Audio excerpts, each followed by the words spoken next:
So when the first new Star Wars came out 2 years ago, I had to wait and see it until after A Year with Women was over, so I missed it. And I was late to the game. And last year I was sick, and so I couldn't leave my house for like a month, and I missed that one. And so, but I saw the Force Awakens, and I missed Rogue One. I still haven't seen it. Sorry. But I was like, this is not happening again. So I bought my tickets for The Last Jedi like 3 weeks ago, and for the 7 p.m. show, because apparently the Midtown Art Cinema isn't exactly where Star Wars sells out, although it was a very packed audience. And I bought this giant tub of popcorn. It's as big as my face. I don't even know. I can't even see. Can you see how big this is? It's a lot of popcorn. I did not eat all of it. That said, this movie is really long, but it doesn't feel like it. And I really loved it, and there's going to be some spoilers. Sorry. So, what did I love about this movie? Everything. Rian Johnson is a great director. I've really liked all his films. I was lukewarm on Looper, but I had my reasons. But the rest of his films I love. And so when he was announced as the writer-director for this one, I was like, sign me up! And he did right by my trio. They all got great moments, but also there's so many great characters in this movie. So many that I can't even talk about all of them. So many great characters. And there's great women, there's great men, there's great aliens, there's porgs. Anyone who doesn't like the porgs are probably the same idiots who don't like Ewoks and hate Joy.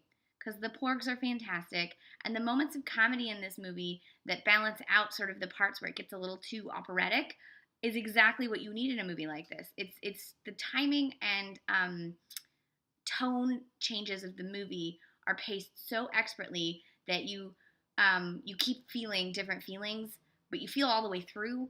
And I think it's just paced really well. What did I love? Okay, one, they do really well by Leia. She's so good in this. She gets her moments. She gets her sass. Carrie Fisher is so fantastic. Our princess. Luke is so good in this. Like, Mark Hamill, holy crap. There's moments like, wow, okay, I don't want to spoil that, the stuff with him, because he was so good. But you probably shouldn't watch this review until after you've seen the movie. Probably, like, oh my god, I don't even know how many favorite characters I had. There were so many. But there were several I want to talk about. I like what they did with Kylo Ren. I think he got a little emo one note in The Force Awakens, and in this one he gets to be very nuanced, but then when he goes full, like, screaming teenager, he's, like, fantastically perfect as that screaming, angry teenager. Rey is still a little, I think, there are some moments where I'm not quite getting what they're doing with Rey, but I think she's really going to come into her own in the third movie. Finn is still great. He's still a little too quick to action, as is Poe. Poe gets a lot more screen time in this movie, and Oscar Isaac is so good and so, like, he should be playing all the John Gilbert characters. Actually, he should be in a biopic of John Gilbert, because he looks a lot like John Gilbert and he has that wavy hair, and I would watch that. So if you're watching this and you have the power to greenlight a John Gilbert biopic, please cast Oscar Isaac. Let's see, Andy Serkis. We don't need to talk about Andy Serkis. Is it Damal Gleason? I'm going to say his name wrong. He's such a little bitch in this movie, and I love every minute of it. He's like, he knows this character so well, and he plays it perfectly. So perfectly. You just want to, like, he's just like, you're such a little bitch. And I know that is a problematic term, but I'm going to use that term. The new characters. Okay. New characters. Kelly Marie Tran plays this character named Rose. She gets several great moments, as does the character, I'm on Wikipedia so I can't see the name, but as does the actress who plays her sister. And there's two super wonderfully heroic moments with the two of them that are not together but separately, that are just fantastic. Laura Dern as the Admiral, who comes to command everything in a goddamn ball gown and purple wig. Somebody find me that gown. and that wig. I'm gonna cosplay as that at Dragon Con next year. But also, and here's a big spoiler, um, that character is so wonderful because she knows how to be strategic, and she very expertly puts Poe in his place when he's trying to be a little too trigger happy, but also knows that sometimes you just need to blow shit up, and is willing to freaking spoiler, stop watching, spoiler, hyperspace her way through a fucking ship and cut it in half. That moment was so good, where you're like, is she too diplomatic? And then she's like, you know what? And she rammed it, and I was like, inside my head, I was going, ramming speed. It was great. I want to be her when I grow up. Lastly but not least, Benicio del Toro. Okay. All right. I've been a fan of Benicio del Toro since I saw Traffic in theaters when I almost died when I had my first pacemaker surgery. And we found out that I was going to probably need surgery. And so my mom and I were like, let's go see Traffic. Cheer us up. Only not. We were like, we knew it wouldn't cheer us up. And he was so good in that. And he's so good in literally everything he's ever done, including Wolfman. I will go to town for that movie. He's on such another level of fantastic in this movie. Like, everyone's good. And then there's like, everyone's good level, and then there's like Benicio del Toro, like all the way up here at a level that's beyond anything that you could ever want in any movie ever. He's so good. And he's got this like, so this is why you get a director like Rian Johnson, who will let an actor like Benicio do things slightly off rhythm. Some of the actors sort of fall into what you expect in this kind of film, and Benicio comes in and just shakes it all up so beautifully. That's what I feel about that. And he got the and, so yeah. I wanted to talk about, I took notes and I lost it. I had to like find my pen in the middle of the movie. There's a shot. I tweeted a joke about how it looked like in those Vogue photo shoots that they were about to rob a casino. And then they totally kind of try to rob a casino. And I was like, see what you did there.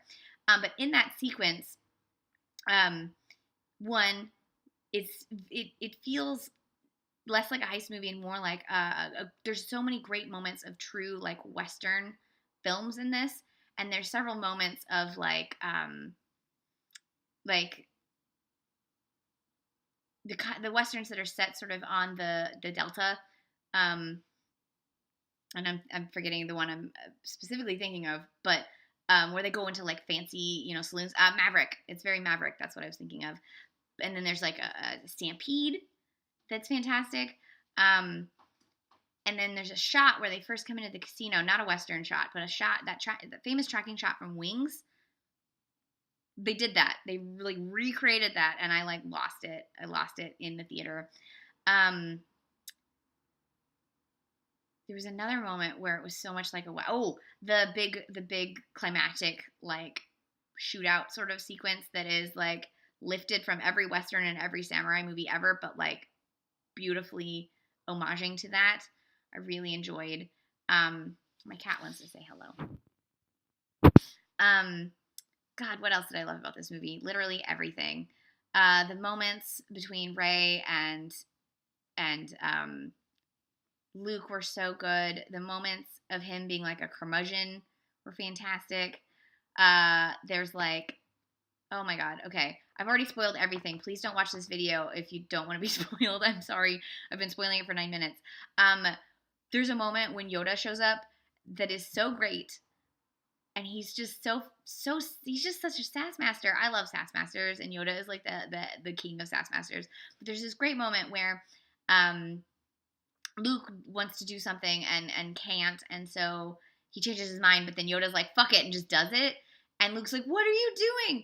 And then he's got this sadness, and then about failure, and also being afraid to pass on his knowledge and things. And Yoda has this great thing where he says something like, they all surpass us. That's the great burden of being a master.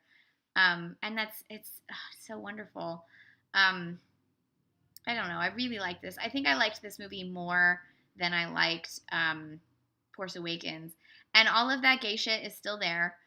And more, because I have a sneaking suspicion that, like, Laura Dern's character and Carrie Fisher's character were not just gal pals, if you know what I mean. Um, I'm saying that's canon. It's canon in my head, anyways. So I loved this movie. BB-8 is such a badass.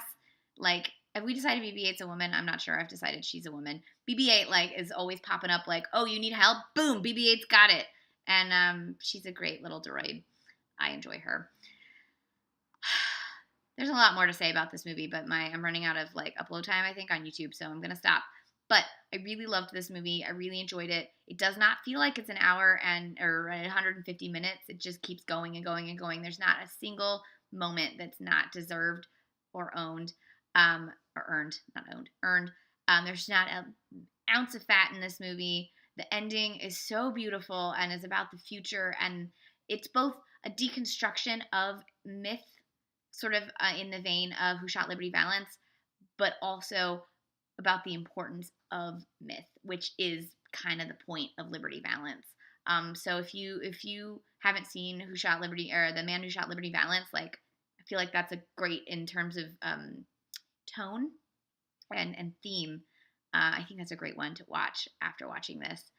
And just be your own hero, pretty much. That's what I gotta say from this. And I want like all the toys. I have this popcorn bucket, and I have a whole bunch of Funkos because I love the Funkos. Oops.